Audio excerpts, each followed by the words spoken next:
Hello there. With bookies reporting the odds on a second referendum shortening and Nigel Farage stating that we must prepare for another EU vote, could it really happen?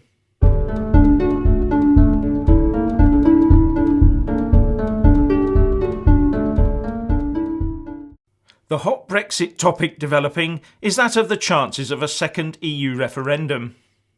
Bookmakers are shortening the odds of a second EU referendum happening, with William Hill now saying that this was, at 54%, more of a probability than a possibility, and that it would happen before 2021.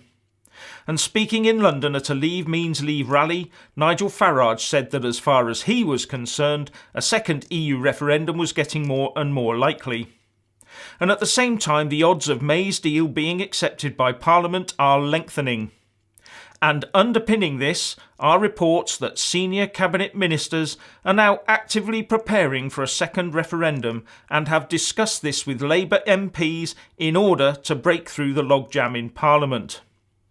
But the three major problems they have are: first problem, how to create the opportunity for MPs to be able to have a legally binding vote to force the government to A. have a referendum and B. to extend or revoke Article 50 to give them time to hold it if required. Second problem, the pressure of time. The third problem, what is the question on the ballot paper going to be? On the first problem of getting MPs a vote on it, the PM, who is now safe in her position for at least 12 months, unless Corbyn leads a vote of no confidence in her government, has constantly reiterated that there will be no extension of Article 50, no second referendum and no reversing of Brexit. So if her deal falls through, then we're in no deal territory. So the longer she spins it out while trying to force her own deal through, the harder it gets for the second referendumers. It also means that none of what the second referendumers want is actually government policy. So it would be extremely difficult to engineer that legally binding vote anyway. On the second point of time, as I've pointed out before, the clock is fast running down and the Electoral Commission has estimated that it would take 11 full weeks of parliamentary time just to get the referendum set up. This assumes that the last referendum could be used as a template and it gets rushed through. That's without all the referendum debating and voting itself to follow.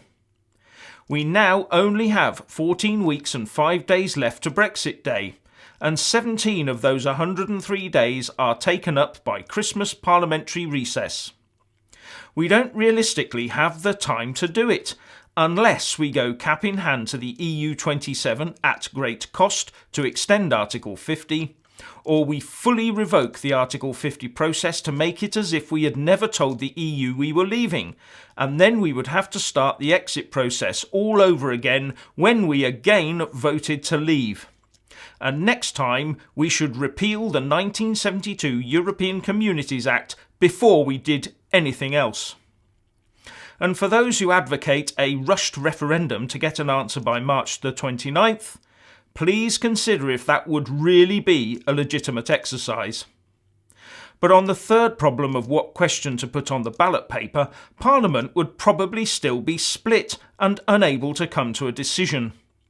There would be three main options: leave on WTO terms, take May's super Remain deal, or go for a second referendum that would in all probability need an extension or revocation of Article 50.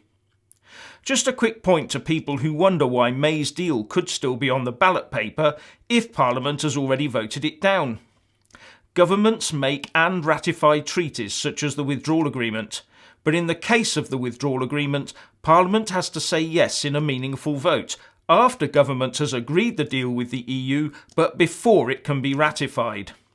So as long as the deal is still government policy, it could be put to the people, and if they say yes, then Parliament would be obliged to yield. Anyway, and these are just guesses, but up to about a quarter of MPs want to leave fully, so would back the full WTO exit route. A third would back May's deal, and the rest would back a second referendum. Then you have to fight through the different choices of question. It could be binary. WTO versus May's deal, WTO versus Remain, May's deal versus Remain, or it could be all three on the same ballot paper together. How long would that take to agree?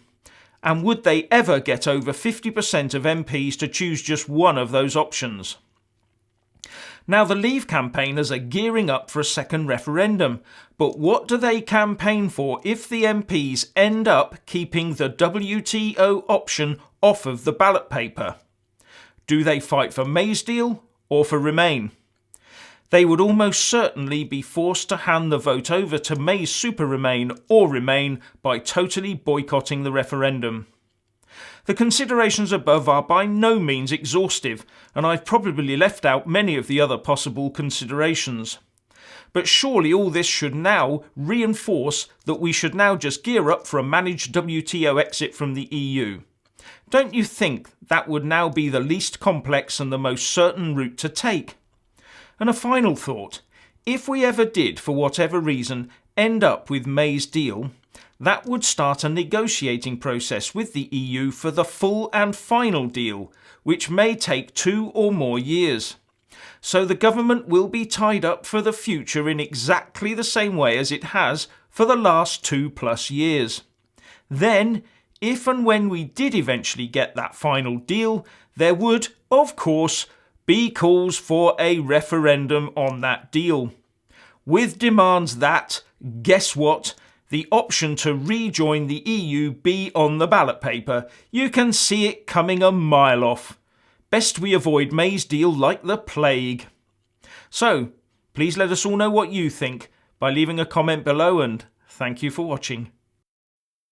Please do like and share this video, and also subscribe to my channel. And when subscribing, please do remember to press on the little bell next to the subscribe button. That way you'll get an alert every single time I put up a new video. Thank you very much for watching.